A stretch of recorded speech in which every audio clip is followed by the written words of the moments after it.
So let's talk about Ed Sheeran's new album, Autumn Variations. So yesterday I filmed a video. Actually, it was very interesting. Actually, I was trying to, I guess you could say, instead of multitask, I guess it was multitasking, but it was like essentially a quadruple tasking where I was editing videos or editing thumbnails for videos and scheduling videos, listening to the album, filming myself listening to the album, and then I guess I knew I was going to film this video right here.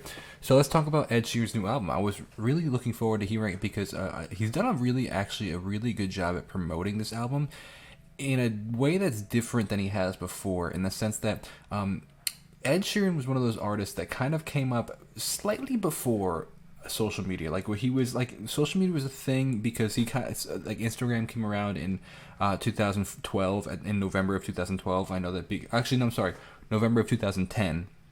Because I know that because my wife and I started dating in October, and I say, "Oh, we've been around longer than Instagram." But it really, I wouldn't really say totally catch on, like caught on at that point. Where like I don't know if everybody was checking Instagram every day at that point, or several times a day.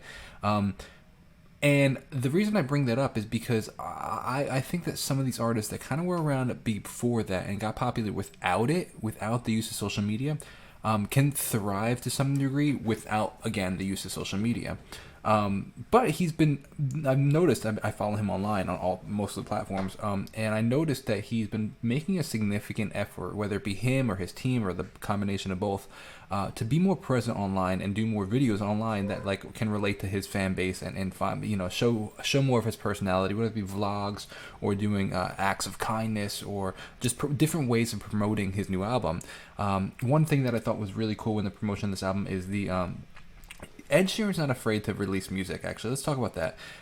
This guy releases so much music, and he's not afraid to like clutter his Spotify, as some people are worried about, including myself. Sometimes I get caught in the trap of like, oh, but well, it's just more stuff on Spotify that people are gonna get distracted. And like the truth is, like, people are gonna listen to what they listen to, and whatever is good, the audience deems as good, that's gonna rise to the top. And what I thought was really cool about this album was that he did these like live acoustic sessions in fans' house.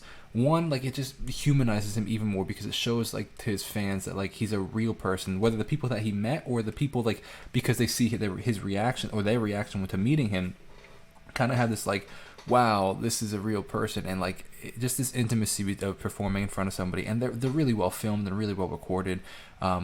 So it's just all around a cool experience. Now, that was my preconception. And when I think of fall, let me just talk about this. When I think of fall, I have this idea that fall is a time for acoustic music. I don't know where I get that from, but actually, now not thinking about it, I think I do know where I get that from.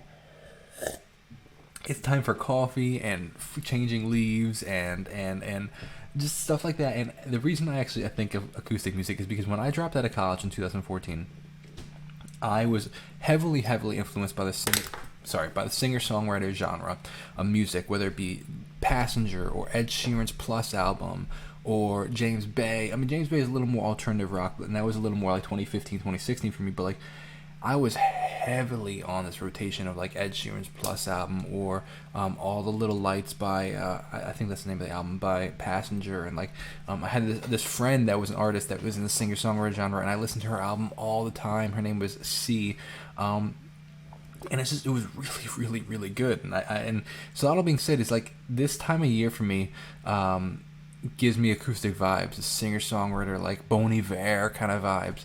And that's kind of what I was expecting, especially because I had this preconceived notion of seeing him do these like live acoustic sessions in these fans' houses.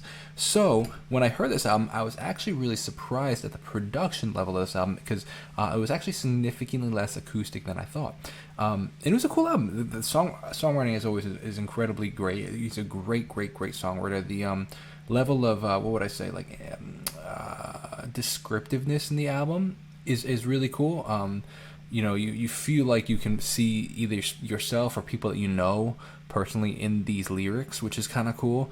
It's darker than I kind of expected. The lyrics are actually very dark in a lot of songs, especially later in the album.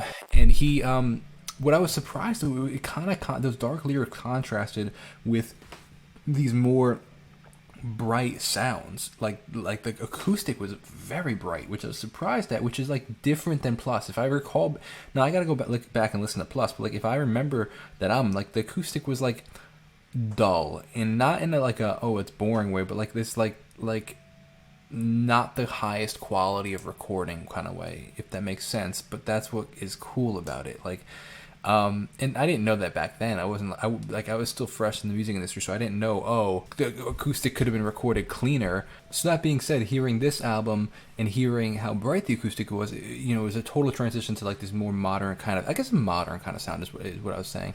But which is funny, just personally, I feel like I find autumn and fall to be more of this vintage kind of sound, if that makes sense. I don't know why. It's just a preconceived notion. I'm curious if you have any agreement in that. But yeah, so it was more produced than I thought, but it had a more mature sound, I guess. I wrote down a note that said mature sound, which is something that I would definitely agree.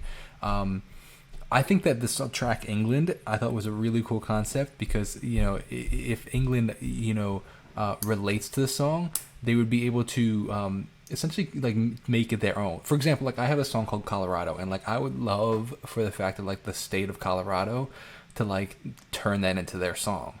Like whether it be their advertisements that they use to bring people to Colorado, or whatever the case is. Like, I would just think it'd be so cool for them to use that as part of their marketing campaign. And like, what a brilliant idea for somebody that's so well known, like Ed Sheeran, to put up a song called England, talking about the fact that like, yeah, it's dreary and stuff, and it gets a bad rap, but it's actually beautiful at the same time. It's like, what a beautiful marketing campaign for England. They should totally partner with Ed in that. Like, it's cool. There was a lot of electric guitars in this album, significantly more than I expected, and some pretty dirty guitars, which I was surprised about. But it was, it was just different. It wasn't that I didn't like it, because I definitely did like it, and I actually want to go back and listen to a couple songs, kind of really get into songwriting, because I wasn't like specifically listening, I was kind of actively listening. And the vocal production is top notch, man. There's a lot of layered vocals, octave up, octave down, more like octaves than harmonies. But the way the ending with the layered vocals was a really, really cool ending. So those are my conclusive thoughts on the Ed Sheeran new album. I thought it was really cool, to be honest. It's something I would definitely go back and listen to. I do kind of wish it was more acoustic. That being said, though, he did release the updated version with all the acoustic sessions that he did at his fans' houses, and I think that I want to go back and listen to that, because that's kind of what I was expecting, and I think that's more what I would relate to. So, what a cool way, actually, now that I'm talking this out, what a cool way to actually release the album is, because you kind of get the best of both worlds for your fans. You get the full produced version for the ones that people want to do, which some of those songs really felt like they could relate, translate well to the his stadium tour, and then alternatively, for the people that want more an acoustic sound, you have the acoustics. So I thought that was really cool. So I'd love to know your perspective. Let me know what you think in the comments below, and let me know what you'd like me to check out next. I'll see you in the next video. Have a great day. God bless, and peace out.